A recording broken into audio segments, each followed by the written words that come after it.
बिस्मिल्लाहिर्रहमानिर्रहीम। अस्सलाम वालेकुम। मैं तहनिया फ़ातिमा आप सबका इस्तकबाल करती हूँ आपके अपने यूट्यूब चैनल तहनियात मैथमेटिक्स क्लासेस में। आज हम मशक़े सेट 4.2 हल करेंगे, लेकिन उससे पहले कुछ मालूमात हासिल करेंगे कि कारोबार की जंजीर में जीएसटी किस तरह अदा किया जाता है। यही सब हम क्या करेंगे मालूम कर। तो देखिए पेज नंबर 87 पर दिया हुआ है, 87 पर दिया हुआ है कारोबार की जंजीर में जीएसटी यानी GST in trading chain, English में कहते हैं जीएसटी इन ट्रेडिंग चेन, यानी कारोबार की जंजीर में जीएसटी किस तरह अदा किया जाता है ये हम क्या करेंगे मालूम करेंगे। सनतकार यानी कंपनी, जो हमारे पास कंपनी से जो माल क्या होता है, थोक फरोश यानी होलसेलर, तो होलसेलर और क्या दिया खरीदो फरोख्त रिटेलर, रिटेलर मीन्स क्या है दुकानदार, ग्राहक मीन्स कस्टमर।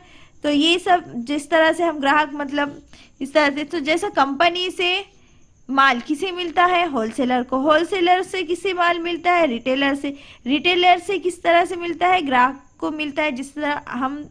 जिस तरह दुकान पर जाते हैं कुछ सामान करते हैं, तो हम क्या जो सामान हम खरीदते हैं हम क्या है ग्राहक हैं।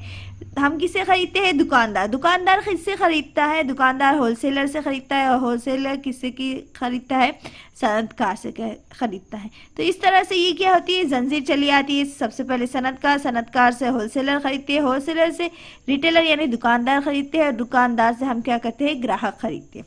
ये क्या है ट्रेडिंग चेन है यानी कारोबार की जंजीर है। ये किस तरह से रहती है हम इसे मालूम करेंगे। तो पेज नंबर 88 पर देखिए, तो पेज नंबर 88 पे यहाँ पर इस तरह से लिखा हुआ है कुछ, तो आप इसे अच्छे से पढ़ लीजिए। पेज नंबर 87, 88, 89, 90 जितना दिया हुआ है ये आप इसे पढ़ लीजिए। हम आपको सिर्फ क्या करेंगे, ये जंजीर किस तरह से, इसे जीएसटी किस तरह से अदा किया जाता है यही हम क्या करेंगे आपको बताएंगे। देखिए यहाँ पर दिया हुआ है कि सीजीएसटी 24 है, क्या दिया हुआ है एसजीएसटी कितना है 48 है, यानी जीएसटी दोनों मिलाए तो जीएसटी कितना हो जाएगा हमारे पास 48 है।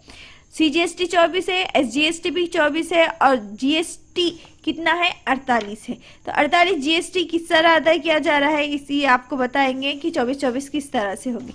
सबसे पहले देखिए सनतकार है, सनतकार ने क्या करे, एक घड़ी है, सवाल देखिए पहले वहां पर ऊपर दिया हुआ है कि एक घड़ी है, एक घड़ी क्या हो रही है सनतकार से थोक व्यापारी यानी होलसेलर के पास जा रही है। तो कंपनी से समझो एक सनतकार से क्या हो रही है, होलसेलर के पास जो घड़ी जा रही है वो कितना है 200 रुपये की क्या है घड़ी है, लेकिन है तो क्या है 12% क्या है जीएसटी अदा करना पड़ा, यानी कितना 24 रुपये क्या हो रहा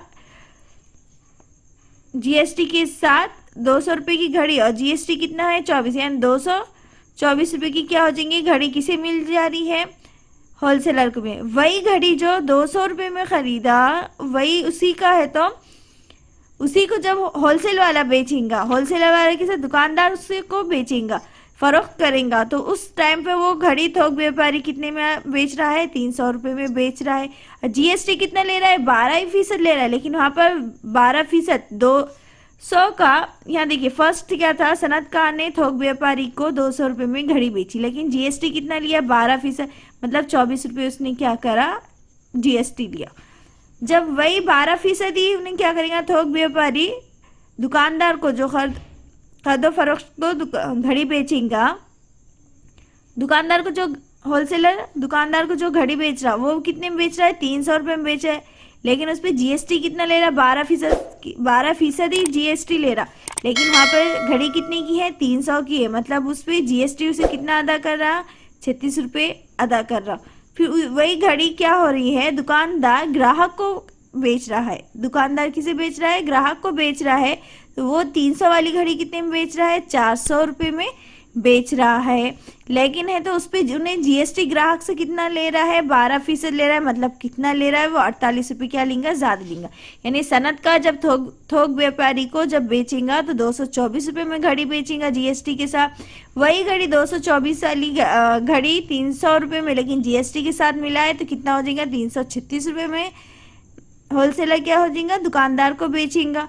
फिर वही 336 की घड़ी लेकिन दुकानदार किसे में बेच रहा है 400 रुपये में घड़ी बेचा, लेकिन जीएसटी 12% मतलब 48 रुपये जीएसटी ले रहा, यानी ग्राहक को वो घड़ी कितने मिल जाएंगी, 448 रुपये। इस तरह से क्या हो रहा है, जीएसटी अदा हो रहा है। तो यहाँ पर कितना आ गया 36, और ये कितना आ गया था हमारे पास 24, 36 मनफी 24 मतलब कि यहाँ 12 आ गया था। फिर यहाँ पर देखिए 36 और 48 मतलब कितना आ गया, 12 रुपये क्या हो गया कम, यानी है तो हमारे पास क्या आ गया 24, 12% मतलब कितना आ गया हमारा जीएसटी, कितना आ गया हमारा 48।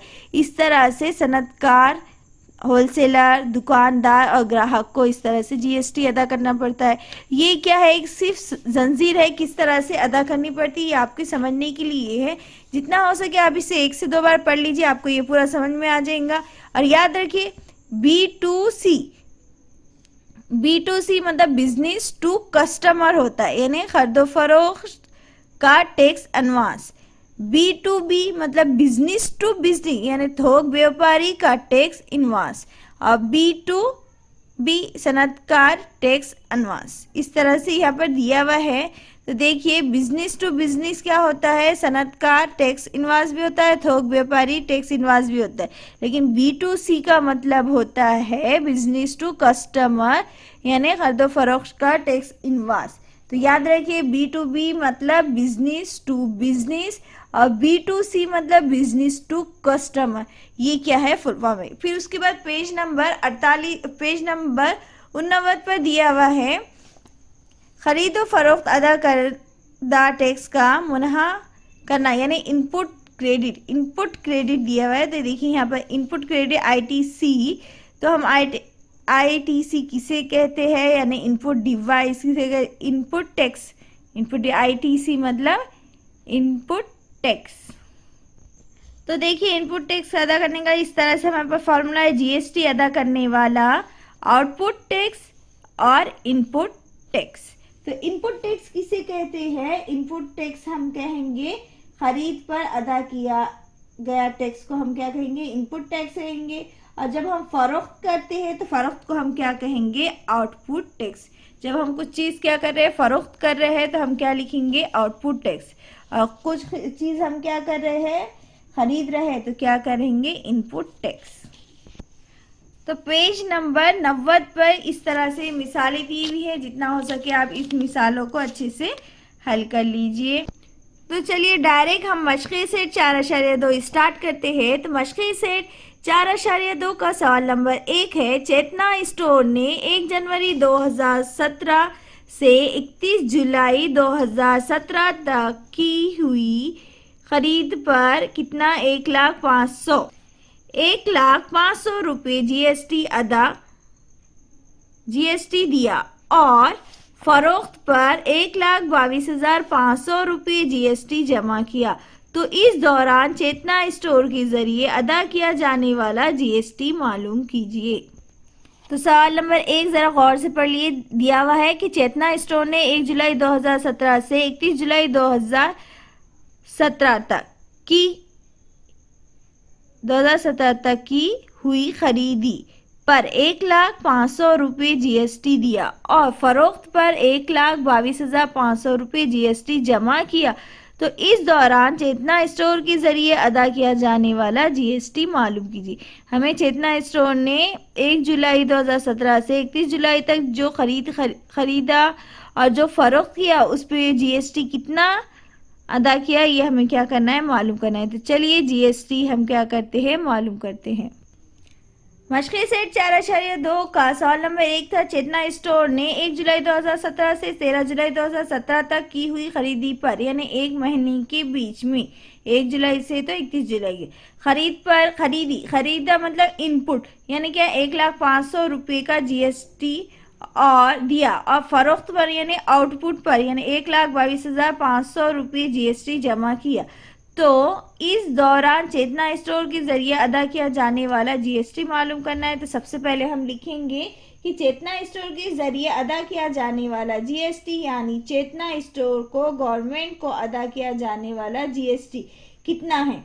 तो सबसे पहले हम लिखेंगे फरोख्त पर जमा किया गया टैक्स, यानी इनपुट क्या हो जाएगा, आउटपुट है, फरोख्त मीन्स आउटपुट टैक्स हो जाएगा, और खरीद पर अदा किया जाने वाला इनपुट टैक्स हो जाएगा। तो हम यहाँ पर लिखेंगे कि चेतना सबसे पहले हम लिखेंगे फरोख्त पर अदा किया गया टैक्स 1,22,500 और फरोख्त पर किया गया टैक्स लिखेंगे 1,22,500, खरीद पर 1,05,000 लिखेंगे।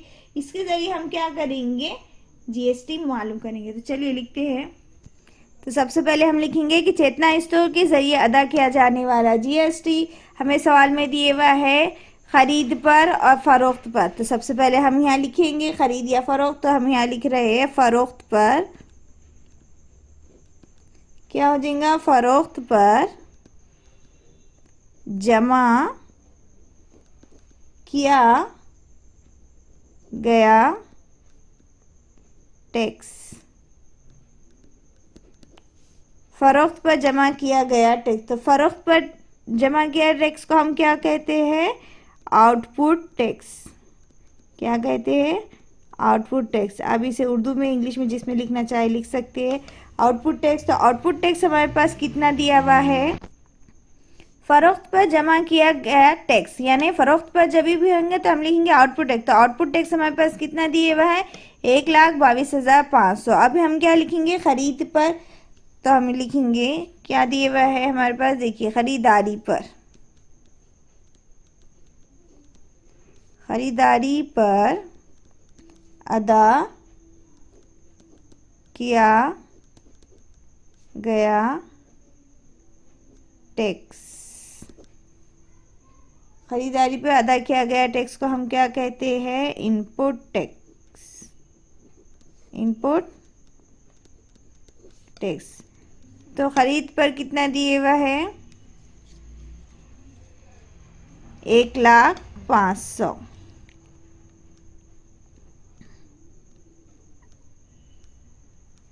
1,05,000 रुपये इनपुट टैक्स हो गया।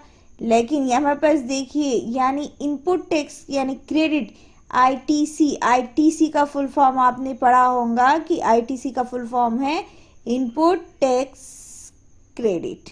यानी हमारे पास इनपुट टैक्स क्रेडिट कितना है, 1,05,000। तो हम यहाँ लिखेंगे, तो इस तरह से लिखेंगे हम कि इनपुट टैक्स क्रेडिट आईटीसी कितना है, 1,05,000 रुपये है। लेकिन हमें मालूम क्या करना है, अदा किया जाने वाला जीएसटी हमें मालूम करना है। तो अब हमें पता चल गया होगा आपको कि अदा किया जाने वाला टैक्स कितना है। हमें मालूम करने के लिए हमें इनपुट टैक्स और आउटपुट टैक्स दोनों की क्या करना पड़ेगा, मनफी करना पड़ेगा। तो हमें क्या मालूम हो जाएगा, अदा किया जाने वाला जीएसटी हमें क्या हो जाएगा, पता चल जाएगा। तो हम यहाँ लिखेंगे अदा किया जाने वाला जीएसटी।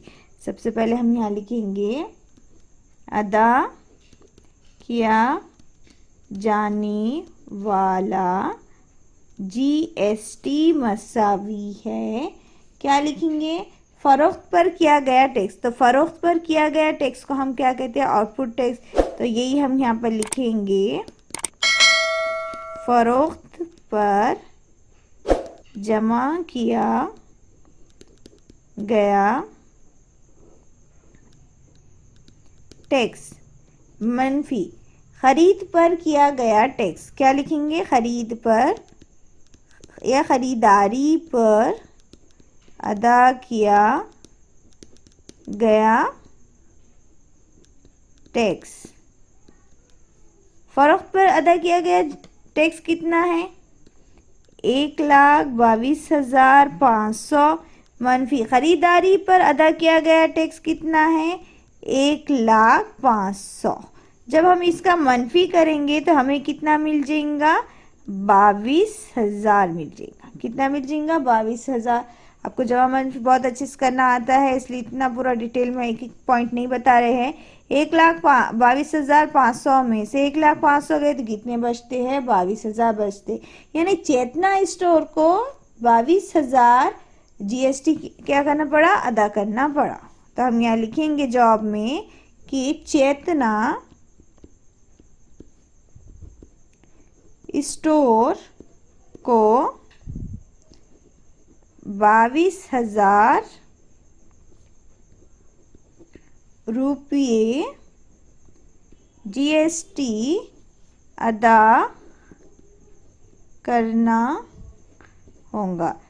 तो चेतना को कितने रुपए जीएसटी अदा करना होगा? तो देखिए सवाल में यहाँ दिया हुआ था कि चेतना स्टोर के जरिए अदा किया जाने वाला जीएसटी मालूम कीजिए। तो चेतना स्टोर ने कितना अदा करना होगा? 22,000, यानी हम लिखेंगे चेतना स्टोर को 22,000 रुपये जीएसटी अदा करना होगा।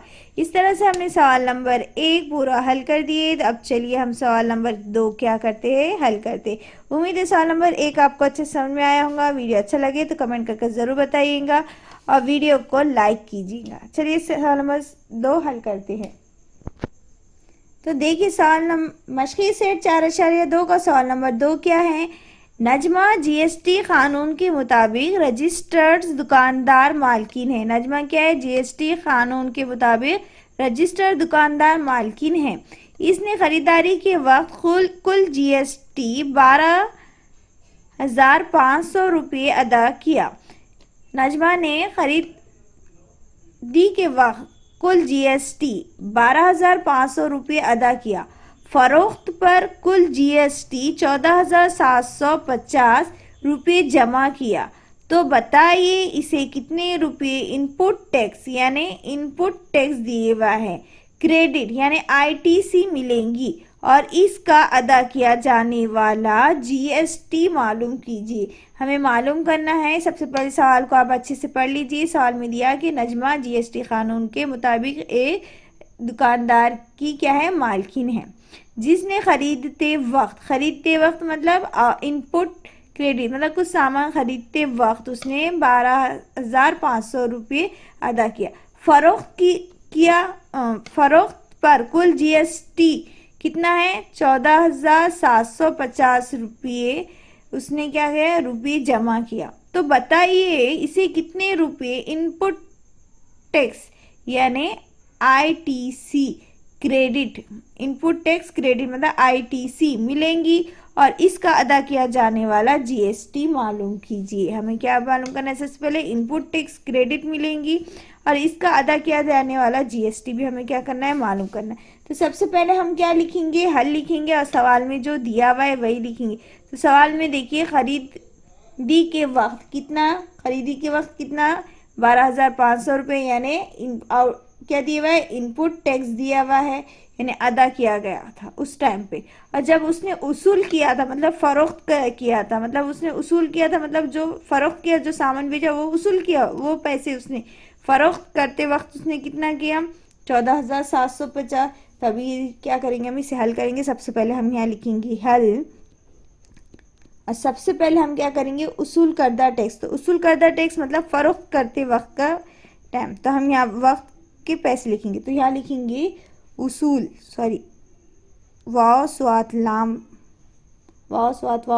उसूल करदा टैक्स यानी आउटपुट टैक्स, इंग्लिश में कहते हैं आउटपुट टैक्स। कितना है आउटपुट टैक्स? देखिए यहाँ पर कितना दिए हुआ है? 14,750 रुपये। लेकिन उसके बाद क्या दिया? खरीदारी के वक्त यानी अदा किया, खरीदारी के टाइम पर उसने क्या किया? अदा किया। तो खरीदारी के वक्त हम यहाँ पर लिखेंगे अदा करदा टैक्स, अदा करदा टैक्स। तो अदा किया गया टैक्स को हम इंग्लिश में क्या कहते हैं? Input tax, input tax. तो इनपुट टैक्स कितना है हमारे पास? 12,500 रुपये, 12,500 रुपये ये हमें पता चल गया। लेकिन हमें मालूम क्या करना है कि और ये आपको और एक बात बताना है।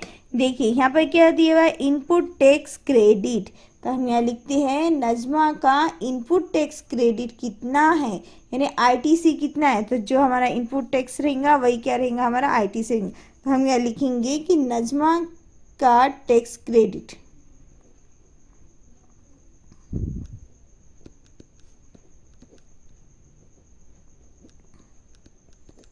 टैक्स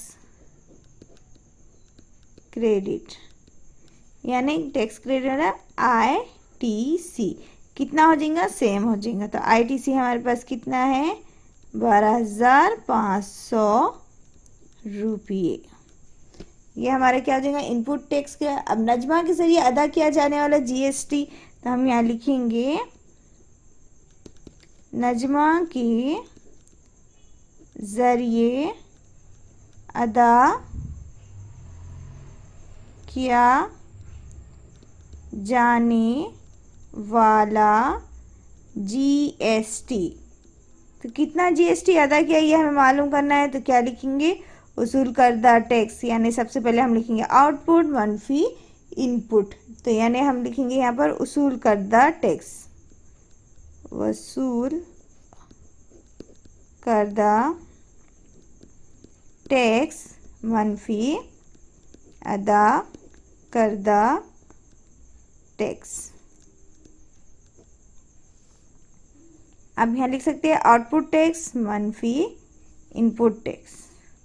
तो आउटपुट टैक्स कितना है हमारे पास, 14,750 मनफी अदा करदा टैक्स कितना है, 12,500।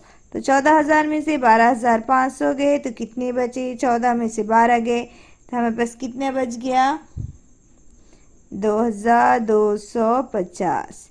सिंपल। देखिए क्या है, 0 में 0 गए 0, 5 में 5 0 5, 7 में से 5 गए बचे 2, 7 में से 5 गए कितने बचे 2, और 14 में से 12 गए कितने बच गए 2। हमारे पास कितने रुपये आ गए, आप डायरेक्ट मनफी भी कर सकते हैं। तो हमारे पास कितना आ गया कि नजमा के ज़रिए अदा किया जाने वाला GST कितना आ गया, 14,700 में से 50 में से 12,500 निकाल दो तो कितना आ गया, 2,250 आ गया। कितना आ गया, 2,250। तो हम जवाब में लिखेंगे कि नजमा को 12,500 का इनपुट टैक्स क्रेडिट मिलेगा, इसे GST के तौर पर 2,250 रुपये अदा करने होंगे। तो हम यहाँ लिखेंगे, तो चलिए लिखते हैं। तो इस तरह से हम लिखेंगे कि नजमा को 12,500 रुपये का इनपुट टैक्स क्रेडिट मिलेगा। सवाल में दिया था कि इनपुट टैक्स क्रेडिट कितना मिलेंगी और अदा किया जाने वाला GST भी मालूम करना था। तो हमने लिखे नजमा को 12,500 रुपये का इनपुट टैक्स क्रेडिट मिलेगा और इसे GST के तौर पर 2,250 रुपये अदा करने होंगे। तो इस तरह से हमने सवाल नंबर 2 पूरा हल कर दिए। उम्मीद है आज का सवाल नंबर 1, 2 आपको अच्छे से समझ में आया होगा। वीडियो अच्छा लगा होगा, वीडियो अच्छा लगे तो वीडियो को लाइक कीजिए, शेयर कीजिए और सब्सक्राइब करना ना भूलें। सब्सक्राइब के साथ साथ बेल आइकन पर क्लिक कीजिए ताकि आने वाली वीडियो की नोटिफिकेशन आपको मिलती रहे। वीडियो को शेयर कीजिएगा, वीडियो अच्छा लगे तो कमेंट ज़रूर कीजिएगा ताकि हमें मोटिवेशन मिलती रहे। तो प्लीज़ वीडियो को लाइक कीजिए, शेयर कीजिए और सब्सक्राइब करना ना भूलें। सब्सक्राइब के साथ साथ बेल आइकन पर क्लिक कीजिए। अल्लाह हाफिज़।